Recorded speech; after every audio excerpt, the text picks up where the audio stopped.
The Iliad by Homer, as translated by Alexander Pope. Book 8. Argument.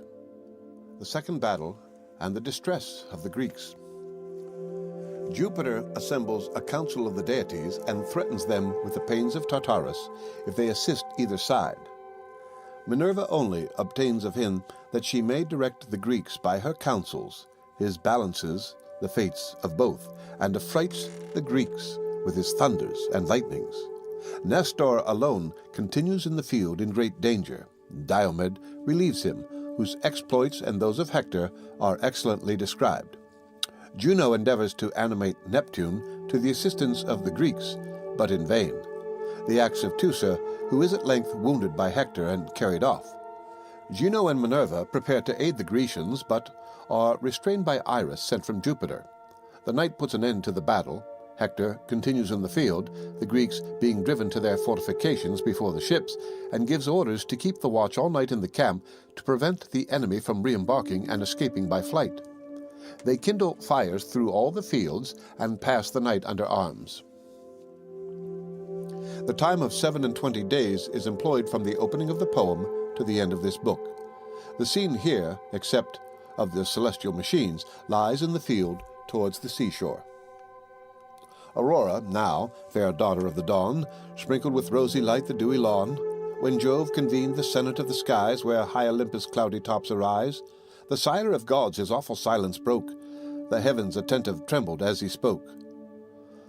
Celestial states, immortal gods, give ear, hear our decree, and reverence what ye hear, the fixed decree which not all heaven can move. Thou, fate, fulfill it, and, ye powers, approve. What god but enters yon forbidden field, who yields assistance or but wills to yield? Back to the skies with shame he shall be driven, gashed with dishonest wounds, the scorn of heaven. Or far, oh far, from steep Olympus' throne, low in the dark Tartarian gulf shall groan, with burning chains fixed to the brazen floors, and locked by hell's inexorable doors, as deep beneath the infernal center hurled, as from that center to the ethereal world, let him who tempts me dread those dire abodes, and know the Almighty is the God of gods. League all your forces, then, ye powers above, join all, and try the omnipotence of Jove. Let down our golden everlasting chain, whose strong embrace holds heaven and earth and main. Strive all, of mortal and immortal birth, to drag by this the thunderer down to earth. Ye strive in vain. If I but stretch this hand, I heave the gods, the ocean, and the land. I fix the chain to great Olympus' height, and the vast world hangs trembling in my sight. For such I reign unbounded and above, and such are men and gods compared to Jove. The Almighty spoke, nor durst the powers reply. Her reverent horror silenced all the sky. Trembling, they stood before their sovereign's look. At length his best beloved, the power of wisdom, spoke. O first and greatest God, by gods adored, we own thy might, our Father and our Lord. But permit to pity the human state, if not to help, at least lament their fate. From fields forbidden, we submiss refrain, with arms unaiding mourn our Argives slain. Yet grant my counsels still their breasts may move, or all but perish in the wrath of Jove. The cloud-compelling god her suit approved, and smiled superior on his best beloved, then called his coursers and his chariot took. The steadfast firmament beneath them shook. Wrapped by the ethereal steeds the chariot rolled. Brass were their hooves, their curling manes of gold. Of heaven's undrossy gold the god's array, refulgent, flashed intolerable day. High on the throne he shines, his coursers fly between the extended earth and starry sky. But when to Ida's topmost height he came, fair nurse of fountains and of savage game, where o'er her pointed summits proudly raised his fane breathed odors and his altar blazed, there from his radiant car the sacred sire of gods and men released the steeds of fire. Blue ambient mists the immortal steeds embraced. High on the cloudy point his seat he placed. Thence his broad eye the subject world surveys, the town and tents and navigable seas. Now had the Grecians snatched a short repast, and buckled on their shining arms with haste. Troy, roused as soon, for on this dreadful day the fate of fathers, wives, and infants lay, the gates unfolding pour forth all their train. Squadrons on squadrons cloud the dusky plain. Men, steeds, and chariots shake the trembling ground. The tumult thickens and the skies resound. And now with shouts the shocking armies closed, to lances, shields to shields opposed. Host against host with shadowy legends drew. The sounding darts in iron tempests flew. Victors and vanquished join promiscuous cries. Triumphant shouts and dying groans arise. With streaming blood the slippery fields are dyed, and slaughtered heroes swell the dreadful tide. Long as the morning beams, increasing bright, o'er heaven's clear azure spread the sacred light. Commutal death the fate of war confounds, each adverse battle gored with equal wounds. But when the sun the height of heaven ascends, the sire of gods his golden scales suspends. With equal hand in these explored the fate of Greece and Troy, and poised the mighty weight. Pressed with its load the Grecian balance lies low sunk on earth. The Trojan strikes the skies. Then Jove from Ida's top his horror spreads. The clouds burst dreadful o'er the Grecian heads. Thick lightnings flash, the muttering thunder rolls. Their strength he withers and unmans their souls. Before his wrath the trembling hosts retire, the gods in terrors and the skies on fire.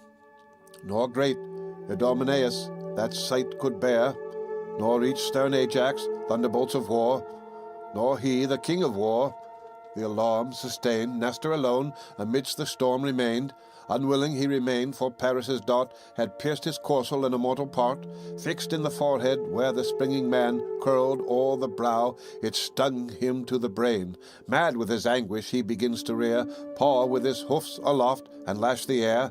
Scarce had his falchion cut the reins, and freed the encumbered chariot from the dying steed, when dreadful Hector, thundering through the war, poured to the tumult on his whirling car. That day had stretched beneath his matchless hand the hoary monarch of the Pylian band. But Diomed beheld. From forth the crowd he rushed, and on Ulysses called aloud, "Whither, oh whither does Ulysses run? O flight unworthy great Laertes' son! Mixed with the vulgar shall thy fate be found, pierced in the back, a vile dishonest wound? O turn and save from Hector's direful rage the glory of the Greeks, the Pylian sage." His fruitless words are lost unheard in air. Ulysses seeks the ships and shelters there. But bold Tydides to the rescue goes, a single warrior midst a host of foes. Before the coursers with a sudden spring he leaped, and anxious thus bespoke the king, "Great perils, father! Wait the unequal flight. These younger champions will oppress thy might. Thy veins no more with ancient vigor glow. Weak is thy servant, and thy coursers slow. Then haste, ascend my seat, and from the car observe the steeds of Tros, renowned in war, practiced alike to turn, to stop, to chase, to dare the flight, or urge the rapid pace. These late obeyed Aeneas' guiding rein. Leave thou thy chariot to our faithful train. With these against yon Trojans we will go, nor shall great Hector want an equal foe. Fierce as he is, even he may learn to fear the thirsty fury of my flying spear." Thus said the chief, and Nestor, skilled in war, approves his counsel and ascends the car. The steeds he left their trusty servants hold, Eurymedon and Sthenelus the bold. The reverend charioteer directs the course, and strains his aged arm to lash the horse. Hector they face, unknowing how to fear. Fierce he drove on, Tydides whirled his spear. The spear with unerring haste mistook its way, but plunged in Enopeus' bosom lay. His opening hand in death forsakes the rein. The steeds fly back, he falls and spurns the plain. Great Hector sorrows for his servant killed, yet unrevenged permits to press the field, till, to supply his place and rule the car, rose Archeptolemus, the fierce in war. And now had death and horror covered all. Like timorous flocks the Trojans in their wall enclosed had bled. But Jove with awful sound rolled the big thunder o'er the vast profound. Full in Tydides' face the lightning flew. The ground before him flamed with sulphur blue. The quivering steeds fell prostrate at the sight, and Nestor's trembling hand confessed his fright. He dropped the reins, and shook with sacred dread, thus turning warned the intrepid Diomed, "O chief, too daring in thy friend's defence, retire advised, and urge the chariot hence. This day of us the sovereign of the skies assists great Hector, and our palm denies. Some other son may see the happier hour, when Greece shall conquer by his heavenly power. 'Tis not in man his fixed decree to move, the great will glory to submit to Jove. O reverend prince, Tydides thus replies, thy years are awful, and thy words are wise. But what grief should haughty Hector boast, I fled inglorious to the guarded coast. Before that dire disgrace shall blast my fame, o'erwhelm me earth, and hide a warrior's shame. To whom Gerenian Nestor thus replied, Gods, can thy courage fear the Phrygians' pride? Hector may vaunt, but who shall heed the boast? Not those who felt thy arm, the Dardan host, nor Troy, yet bleeding in her heroes lost, not even a Phrygian dame who dreads the sword that laid in dust her loved, lamented lord, he said, and hasty o'er the gasping throng drives the swift steeds. The chariot smokes along, the shouts of Trojans thicken in the wind, the storm of hissing javelins pours behind. Then, with a voice that shakes the solid skies, pleased, Hector braves the warrior as he flies. Go, mighty hero, graced above the rest in seats of council and the sumptuous feast, now hope no more those honors from thy train. Go, less than woman in the form of man, to scale our walls, to wrap our towers in flames, to lead in exile the fair Phrygian dames. Thy once proud hopes, presumptuous prince, are fled. This arm shall reach thy heart and stretch thee dead. Now fears dissuade him, and now hopes invite, to stop his courses and to stand the fight. Thrice turned the chief, and thrice imperial Jove on Ida's summits thundered from above. Great Hector heard. He saw the flashing light, the sign of conquest, and thus urged the fight. Here every Trojan, Lycian, Dardan band, all famed in war and dreadful hand to hand, be mindful of the wreaths your arms have won, your great forefathers' glories and your own. Heard ye the voice of Jove? Success and fame await on Troy, on Greece eternal shame. In vain they skulk behind their boasted wall, weak bulwarks destined by this arm to fall. High o'er their slighted trench our steeds shall bound, and pass victorious o'er the levelled mound. Soon as before, fight each with flames and toss the blazing brand, till their proud navy wrapped in smoke and fires, all Greece encompassed in one blaze expires. Furious he said, then bending o'er the yoke, encouraged his proud steeds while thus he spoke. Now Xanthus, Aethon, Lampus, urge the chase, and thou, Podargus, prove thy generous race. Be fleet, be fearless this important day, and all your master's well-spent care repay. For this, high-fed in plenteous stalls ye stand, served with pure wheat and by a princess's hand. For this my spouse, of great Achion's line, so oft has steeped the strengthening grain in wine. Now swift pursue, now thunder uncontrolled. Give me to seize rich Nestor's shield of gold. From Didyus' shoulders strip the costly load, Vulcanian arms, the labor of a god. These if we gain, then victory, ye powers. This night, this glorious night, the fleet is ours. That heard, deep anguish stung Saturnia's soul. She shook her throne, that shook the starry pole, and thus to Neptune, Thou, whose force can make the steadfast earth from her foundations shake, seest thou the Greeks by fates unjust oppressed, nor swells thy heart in that immortal breast? Yet Aegae, Helice, thy power obey, and gifts unceasing on thine altars lay. Would all the deities of Greece combine, in vain the gloomy thunderer might repine. So should he sit with scarce a god to friend, and see his Trojans to the shades descend. Such be the scene from his Idaean bower, ungrateful prospect to the sullen power. Neptune, with wrath, rejects the rash design. What rage, what madness, furious queen, is thine? I war not with the highest, all above submit and tremble at the hand of Jove. Now godlike Hector, to whose matchless might Jove gave the glory of the destined fight, squadrons on squadrons drives and fills the fields with close-ranged chariots and with thickened shields. Where the deep trench in length extended lay, compacted troops stand wedged in firm array, a dreadful front. They shake the brands and threat with long-destroying flames the hostile fleet. The king of men, by Juno's self-inspired, toiled through the tents, and all his army fired. Swift as he moved, he lifted in his hand his purple robe, bright ensign of command. High on the midmost bark the king appeared. There, from Ulysses' deck, his voice was heard. To Ajax and Achilles reached the sound, whose distant ships the guarded navy bound. "O Argives, shame of human race!" he cried. The hollow vessels to his voice replied, "Where now are all your glorious boasts of yore, your hasty triumphs on the Lemnian shore? Each fearless hero dares 100 foes, while the feast lasts and while the goblet flows. But who to meet one martial man is found when the fight rages and the flames surround? O mighty Jove, O sire of the distressed, was ever king like me oppressed? With power immense, with justice armed in vain, my glory ravished and my people slain.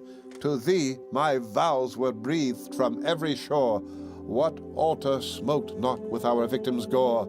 With fat of bulls I fed the constant flame, and asked destruction to the Trojan name. Now, gracious God, far humbler our demand, give these at least to scape from Hector's hand, and save the relics of the Grecian land."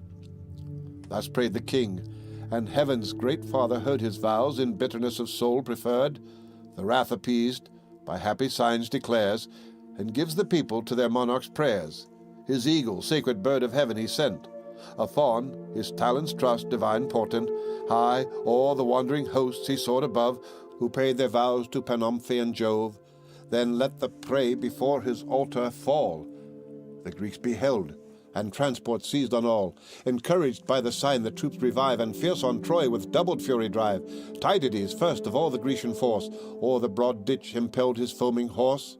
Pierced the deep ranks, their strongest battle tore, and dyed his javelin red with Trojan gore. Young Agelos, Phradmon was his sire, with flying coursers shunned his dreadful ire. Struck through the back, the Phrygian fell oppressed. The dart drove on and issued at his breast. Headlong he quits the car, his arms resound, his ponderous buckler thunders on the ground. Forth rush a tide of Greeks, the passage freed. The Atridae first, the Ajaces next succeed. Meriones, like Mars in arms renowned, and godlike Idomen now past the mound. Evaemon's son next issues to the foe, and last young Teucer with his bended bow. Secure behind the Telamonian shield, the skilful archer wide surveyed the field. With every shaft some hostile victim slew, then close beneath the sevenfold orb withdrew. The conscious infant, so when fear alarms, retires for safety to the mother's arms. Thus Ajax guards his brother in the field, moves as he moves, and turns the shining shield. Who first by Teucer's mortal arrows bled? Orsilochus then fell, Ormenus dead. The godlike Lycophon next pressed the plain, with Chromius, Deator, Ophelestes slain.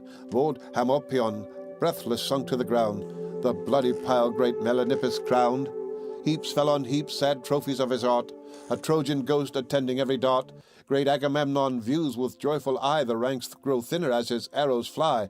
"O youth forever dear," the monarch cried, "thus, always thus thy early worth be tried. Thy brave example shall retrieve our host, thy country's savior and thy father's boast. Sprung from an alien's bed, thy sire to grace, the vigorous offspring of a stolen embrace."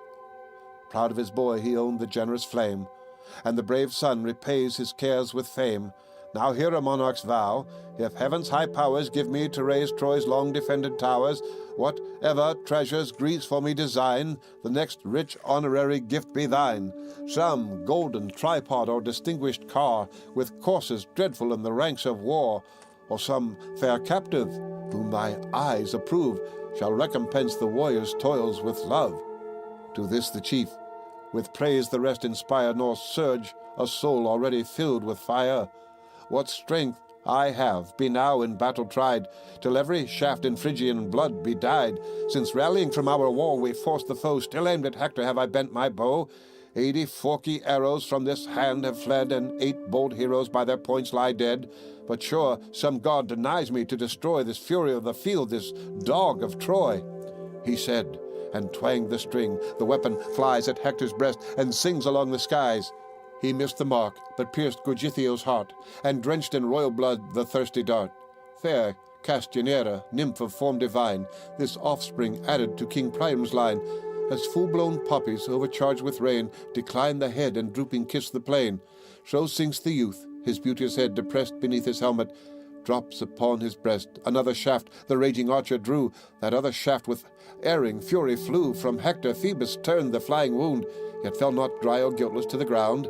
Thy breast, brave Octoptolemus, it tore, and dipped its feathers in no vulgar gore. Headlong he falls. His sudden fall alarms the steeds that startle at his sounding arms. Hector with grief his charioteer beheld, all pale and breathless on the sanguine field.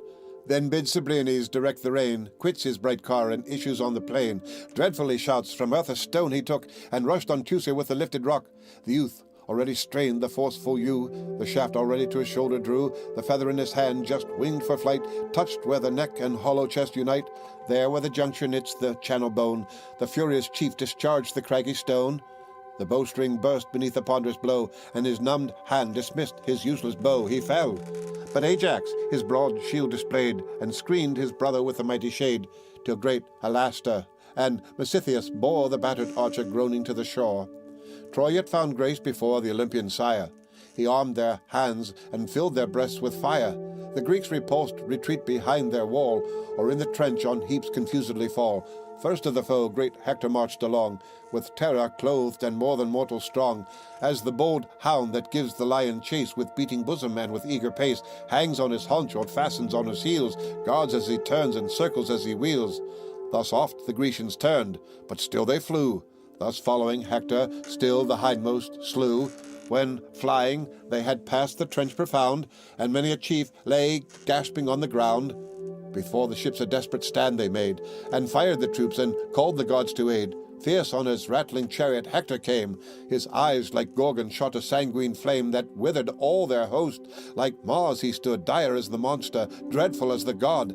Their strong distress the wife of Jove surveyed, then pensive thus to war's triumphant maid, O daughter of that god, whose arm can wield the avenging bolt and shake the sable shield, now in this moment of her last despair, shall wretched Greece no more confess our care, condemned to suffer the full force of fate, and drain the dregs of heaven's relentless hate? Gods, shall one raging hand thus level all? What numbers fell, what numbers yet shall fall? What power divine shall Hector's wrath assuage? Still swells the slaughter, and still grows the rage.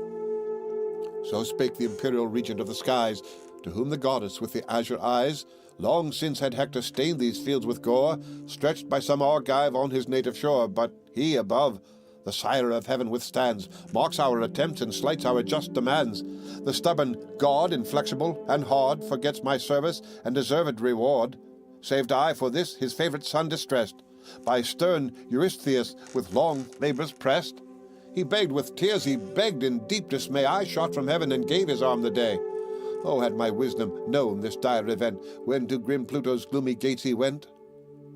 The triple dog had never felt his chain, nor Styx been crossed, nor hell explored in vain. Averse to me, of all his heaven of gods, at Thetis' suit the partial thunderer nods. To grace her gloomy, fierce, resenting son, my hopes are frustrate and my Greeks undone. Some future day perhaps he may be moved to call his blue-eyed maid his best beloved. Haste, launch thy chariot, through yon ranks to ride, myself will arm, and thunder at thy side. Then, goddess, say, shall Hector glory then, that terror of the Greeks, that man of men, when Juno's self and Pallas shall appear, all dreadful in the crimson walks of war? What mighty Trojan then on yonder shore, expiring pale and terrible no more, shall feast the fowls and glut the dogs with gore? She ceased, and Juno reined the steeds with care. Heaven's awful empress, Saturn's other heir, Pallas, meanwhile, her veriest veil unbound, with flowers adorned, with art immortal crowned. The radiant robe her sacred fingers wove floats in rich waves and spreads the court of Jove. Her father's arms her mighty limbs invest. His cuirass blazes on her ample breast. The vigorous power the trembling car ascends, shook by her arm, the massy javelin bends, huge, ponderous, strong, that when her fury burns, proud tyrants humbles, and whole hosts o'erturns. Saturnia lends the lash, the coursers fly, smooth glides the chariot through the liquid sky. Heaven's gates spontaneous open to the powers, heaven's golden gates kept by the winged hours. Commissioned in alternate watch they stand, the sun's bright portals in the skies command. Close or unfold the eternal gates of day. Bar heaven with clouds, or roll those clouds away. The sounding hinges ring, the clouds divide. Prone down the steep of heaven their course they ride. But Jove, incensed from Ida's top surveyed, and thus enjoined the many-coloured maid. Thaumantia, mount the winds and stop their car. Against the highest who shall wage the war? If furious yet they dare the vain debate, thus have I spoke, and what I speak is fate. Their coursers crushed beneath the wheels shall lie, their car and fragments scattered o'er the sky. My lightning these rebellious shall confound, and hurl them flaming headlong to the ground, condemned for 10 revolving years to weep the wounds impressed by burning thunder deep. So shall Minerva learn to fear our ire, nor dare to combat hers and nature's sire. For Juno, headstrong and imperious still, she claims some title to transgress our will. Swift as the wind, the various-colored maid from Ida's top, her golden wings displayed, to great Olympus's shining gate she flies. There meets the chariot, rushing down the skies, restrains their progress from the bright abodes, and speaks the mandate of the sire of gods. What frenzy, goddesses, what rage can move celestial minds to tempt the wrath of Jove? Desist, obedient to his high command. This is his word, and know his word shall stand. His lightning your rebellion shall confound, and hurl ye headlong, flaming to the ground. Your horses crushed beneath the wheels shall lie, your car in fragments scattered o'er the sky, yourselves condemned 10 rolling years to weep the wounds impressed by burning thunder deep. So shall Minerva learn to fear his ire, nor dare to combat hers and nature's sire. For Juno, headstrong and imperious still, she claims some title to transgress his will. But thee, what desperate insolence has driven to lift thy lance against the King of heaven? Then mounting on the pinions of the wind, she flew, and Juno thus her rage resigned. O daughter of that god whose arm can wield the avenging bolt, and shake the dreadful shield, no more let beings of superior birth contend with Jove for this low race of earth. Triumphant now miserably slain, they breathe or perish as the fates ordain. But Jove's high counsels full effect shall find, and ever constant, ever rule mankind. She spoke, and backward turned her steeds of light, adorned with manes of gold and heavenly bright. The hours unloosed them, panting as they stood, and heaped their mangers with ambrosial food. There tied, they rest in high celestial stalls, the chariot propped against the crystal walls. The pensive goddesses, abashed, controlled, mix with the gods, and fill their seats of gold. And now the thunderer meditates his flight. From Ida's summits to the Olympian height, swifter than thought the wheel's instinctive fly, flame through the vast of air and reach the sky. 'Twas Neptune's charge his coursers to embrace, and fix the car on its immortal base. There stood the chariot, beaming forth its rays, till with a snowy veil he screened the blaze. He, whose all-conscious eyes the world behold, the eternal thunderer sat enthroned in gold. High heaven the footstool of his feet he makes, and wide beneath him all Olympus shakes. Trembling afar, the offending powers appeared, confused and silent, for his frown they feared. He saw their soul, and thus his word imparts, Pallas and Juno, say, why heave your hearts? Soon was your battle o'er, proud Troy retired before your face, and in your wrath expired. But know, whoe'er almighty power withstand, unmatched our force, unconquered is our hand. Who shall the sovereign of the skies control? Not all the gods that can crown the starry pole. Your hearts shall tremble if our arms we take, and each immortal nerve with horror shake. For thus I speak, and what I speak shall stand. What power soe'er provokes our lifted hand, on this our hill no more shall hold his place, cut off and exiled from the ethereal race. Juno and Pallas, grieving, hear the doom, but feast their souls on Ilion's woes to come. Though secret anger swelled Minerva's breast, the prudent goddess yet her wrath repressed. But Juno, impotent of rage, replies, What hast thou said, O tyrant of the skies?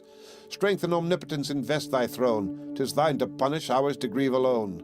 For Greece we grieve, abandoned by her fate to drink the dregs of thy unmeasured hate. From fields forbidden we submissive refrain. With arms unaiding see our Argives slain. Yet grant our counsels still their breasts may move, lest all should perish in the rage of Jove. The goddess thus, and thus the god replies, who swells the clouds and blackens all the skies. The morning sun, awaked by loud alarms, shall see the almighty thunderer in arms. What heaps of Argives then shall load the plain? Those radiant eyes shall view and view in vain, nor shall great Hector cease the rage of flight, the navy flaming and thy Greeks in flight. Even till the day when certain fates ordain that stern Achilles, his Patroclus slain, shall rise in vengeance and lay waste the plain. For such is fate, nor canst thou turn its course with all thy rage and with all thy rebel force. Fly, if thou wilt, to earth's remotest bound, where on her utmost verge the seas resound. where cursed Leptatus and Saturn dwell, fast by the brink within the streams of hell. No sun e'er gilds the gloomy horrors there, no cheerful gales refresh the lazy air. There arm once more the bold Titanian band, and arm in vain for what I will shall stand. Now deep in ocean sunk the lamp of light, and drew beneath the cloudy veil of night. The conquering Trojans mourn his beams decayed, the Greeks rejoicing bless the friendly shade. The victors keep the field, and Hector calls a martial council near the navy walls. These to his commander's bank apart he led, where thinly scattered lay the heaps of dead. The assembled chiefs descending on the ground attend his order, and their prince surround. A massy spear he bore of mighty strength, of 10 full cubits was the lance's length. The point was brass, refulgent to behold, fixed to the wood with circling rings of gold. The noble Hector on his lance reclined, and bending forward thus revealed his mind. Ye valiant Trojans, with attention hear, ye Dardan bands and generous age give ear. This day we hoped would wrap in conquering flame Greece with her ships, and crown our toils with fame. But darkness now to save the cowards falls, and guards them trembling in their wooden walls. Obey the night, and use her peaceful hours, our steeds to forage and refresh our powers. Straight from the town be sheep and oxen sought, and strengthening bread and generous wine be brought wide o'er the field, high blazing to the sky. Let numerous fires the absent sun supply, the flaming piles with plenteous fuel raise, till the bright morn her purple beam displays, lest, in the silence and the shades of night, Greece on her sable ships attempt her flight. Not unmolested let the wretches gain their lofty decks, or safely cleave the main. Some hostile wound let every dart bestow, some lasting token of the Phrygian foe, wounds that long hence may ask their spouses' care, and warn their children from a Trojan war. Now through the circuit of our Ilian wall, let sacred heralds sound the solemn call, to bid the sires with hoary honours crowned, and beardless youths our battlements surround. Firm be the guard, while distant lie our powers, and let the matrons hang with lights the towers, lest under covert of the midnight shade the insidious foe the naked town invade. Suffice tonight these orders to obey, a nobler charge shall rouse the dawning day. The gods, I trust, shall give to Hector's hand from these detested foes to free the land, who ploughed with fates averse the watery way, for Trojan vultures are predestined prey. Our common safety must now be the care, but soon as morning paints the fields of air, sheathed in bright arms let every troop engage, and the fired fleet behold the battle rage. Then shall Hector and Tydides prove whose fates are heaviest in the scales of Jove. Tomorrow's light, oh haste the glorious morn, shall see his bloody spoils in triumph borne. With this keen javelin shall his breast be gored, and prostrate horses bleed around their lord. Certain as this, oh, might my days endure, from age inglorious and black death secure. So might my life and glory know no bound, like Pallas worshipped, like the sun renowned. As the next dawn, the last they shall enjoy, shall crush the Greeks and end the woes of Troy. The leader spoke. From all his host around, shouts of applause along the shores resound. Each from the yoke the smoking steeds untied, and fixed their headstalls to his chariot side. Fat sheep and oxen from the town are led, with generous wine and all-sustaining bread. Full hecatombs lay burning on the shore. The winds to heaven the curling vapors bore, ungrateful offering to the immortal powers, whose wrath hung heavy o'er the Trojan towers. Nor Priam nor his sons obtained their grace, proud Troy they hated and their guilty race. The troops, exulting, sat in order round, and beaming fires illumined all the ground, as when the moon, refulgent lamp of night, o'er heaven's pure azure spreads her sacred light, when not a breath disturbs the deep serene, and not a cloud o'ercasts the solemn scene. Around her throne the vivid planets roll, and stars unnumbered gild the glowing pole. O'er the dark trees a yellow verdure shed, and tip with silver every mountain's head. Then shine the vales, the rocks in prospect rise, a flood of glory bursts from all the skies. The conscious swains rejoicing in the sight, eye the blue vault, and bless the beautiful light. So many flames before proud Ilium blaze, and light and glimmering Xanthus with their rays. The long reflections of the distant fires gleam on the walls and tremble on the spires. 1,000 piles the dusky horrors gild, and shoot a shady lustre o'er the field. Full 50 guards each flaming pile attend, whose umbered arms by fits thick flashes send. Loud neigh the coursers o'er their heaps of corn, and ardent warriors wait the rising morn. The end of Book 8 of the Iliad by Homer, as translated by Alexander Pope.